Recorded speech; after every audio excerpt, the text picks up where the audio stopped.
আসসালামু আলাইকুম। এই পর্বে দেখাবো যে কিভাবে একজন ডক্টর কিংবা স্টাফ অ্যাড করবেন, সেটা কিভাবে আসবে।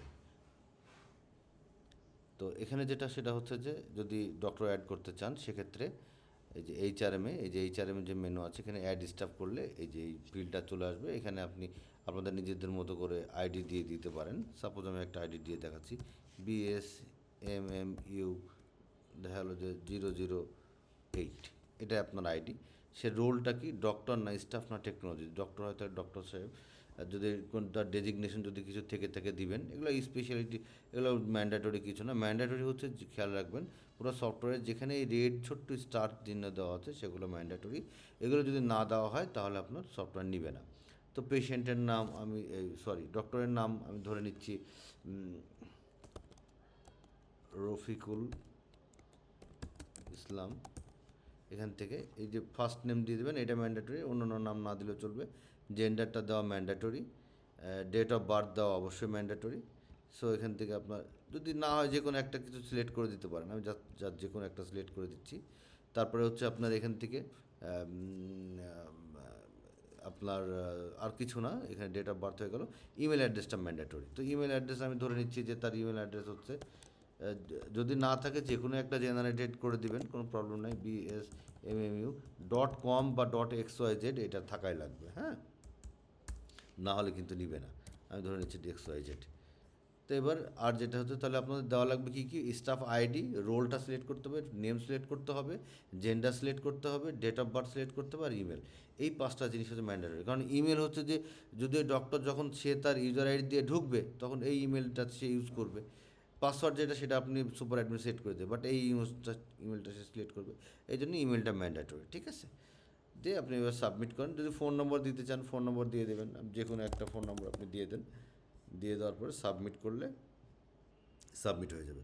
আরও যদি ডিটেলস দিতে চান এই যে অ্যাড মোড়ে ক্লিক করেন, সেই ডক্টরের পেরোল, তার স্যালারি কত, তার কন্ট্যাক্ট টাইপ কি পার্মানেন্ট না প্রভিশন, হ্যাঁ, এটা হচ্ছে ডাইনামিক, এটাও ডাইনামিক, ঠিক আছে।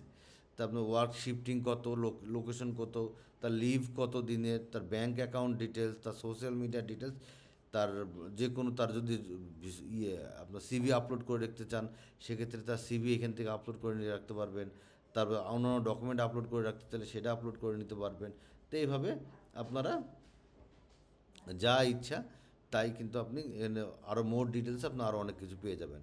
আর যদি না লাগে তাহলে তো আপনার এই যে এখানে যতটুকু আছে ততটুকু দিয়ে সাবমিট করে দেবেন। তাহলে এই যে স্টাফ লিস্টে দেখেন এই যে রফিকুল ইসলাম ইনি চলে আসছে, এই যে আইডি নাম্বার চলে আসছে, তার ফোন নাম্বার চলে আসছে, তার ইমেল অ্যাড্রেস চলে আসছে, ডক্টর হিসেবে চলে আসছে। এবারে ইনাকে কীভাবে আপনি এই যে রফিকুল ইসলাম সাহেবকে কীভাবে আপনি তার ইউজার আইডি পাসওয়ার্ড দেবেন। তো এই যে সেটিংসে চলে যেতে হবে, সুপার অ্যাডমিন যিনি উনি এটা সেট করে দেবে। এই যে সেটিংসে যে এই যে ইউজারে ক্লিক করলে কিন্তু এই যে রফিকুল ইসলাম যেটা লেটেস্ট সেটা চলে আসবে, এখানে চলে আসবে যে সেই কি। এবার এখান থেকে আপনি সিলেক্ট করেন, এডিট করেন, এডিট করে এবার তার এই যে ইমেল অ্যাড্রেসটা তো এটাই আছে, তার একটা নতুন পাসওয়ার্ড আপনি সেট করে দেন। সেট করে দিয়ে তাকে ইমেল অ্যাড্রেস আর পাসওয়ার্ডটা দিয়ে দেন। সে এবার তখন তার ইমেল অ্যাড্রেস এবং পাসওয়ার্ড দিয়ে ঢুকবে। তো এই যদি ডক্টর হয়, সে কী রোলে আছে, ডক্টর রোলে। যদি অন্য কোনো রোল থাকে তাহলে অন্য কোনো রোল আপনি দিয়ে দেবেন, ঠিক আছে। তো সেক্ষেত্রে এভাবে দিয়ে পাসওয়ার্ড, সাপোজ আমি ওনার পাসওয়ার্ড দিয়ে দিচ্ছি 1 2 3 4 5 দিয়ে আপনি আপডেট করে দেন। তাহলে ইনার এই যে রফিকুল ইসলাম যখন ইনি কিন্তু ইনার ইউজার আইডি, এই ইমেল আইডি দিবে এইটা, আর পাসওয়ার্ড 1 2 3 4 5 দিয়ে উনি লগ ইন করবে, তখন উনি ওনার মতো করে দেখতে পারবে। তো এই হচ্ছে আপনার স্টাফ, কীভাবে আপনার স্টাফ কিংবা অন্যান্য যত স্টাফ আছে সেগুলো এভাবে অ্যাড করে নেবেন। যদি স্টাফের যেটা যে অ্যাড স্টাফে করার সময়তে এই যে আপনার করার সময় যে আপনার এই যে এখানে যে ডেজিগনেশন যেটা আছে এটা ডাইনামিক, ডিপার্টমেন্ট ডাইনামিক, যে কোনো ডিপার্টমেন্ট স্পেশালিটি কী এগুলো আর সব ডাইনামিক। এগুলো আসবে কোথা থেকে, এগুলো সেটিংস থেকে। আমি সেটিংসের পর্বটা যখন দেখাবো তখন সব কিছু একবারে দেখাই দেবো। তারপর আমি একটু বলে দিই, সেটা হচ্ছে সেটিংস থেকে আপনার এই যে ট্রিটমেন্ট প্ল্যানে যান, ট্রিটমেন্ট প্ল্যানে গেলে এখানে আপনি ইনশাআল্লাহ সব কিছু পেয়ে যাবেন। এই যে এখানে অনেক কিছু পেয়ে যাবেন। তারপরে যে আপনার এই যে স্টাফে যান, স্টাফে গেলে এই যে এখান থেকে আপনি পেয়ে যাবেন হচ্ছে ডিপার্টমেন্ট, ডেজিগনেশন, স্পেশালিটিস, সব কিছু কিন্তু এখান থেকে পেয়ে যাবেন। তো ধরো যে ডেজিগনেশন আমি ধরে নিচ্ছি যে একটা ডেজিগনেশন আমি ধরে নিচ্ছি যে আপনার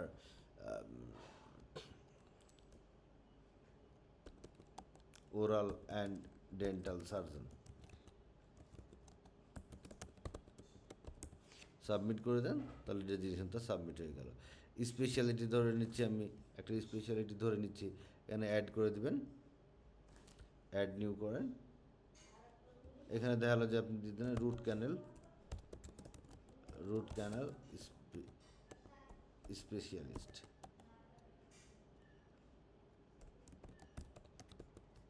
সাবমিট করেন।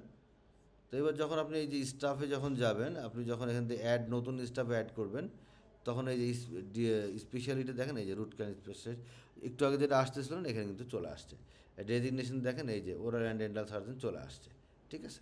সো এগুলো আপনাদের মতো করে আপনারা সেটিংস থেকে সেট করে নেবেন। তো আশা করি বুঝতে পেরেছেন যে HRM বা স্টাফ কীভাবে অ্যাড করতে হয়। আর এখানে আরও অনেক কিছু আছে, স্টাফদের অ্যাটেন্ডেন্স আপনি অ্যাড করতে পারবেন, তাদের পে রোল অ্যাড করতে পারবেন। ঠিক আছে।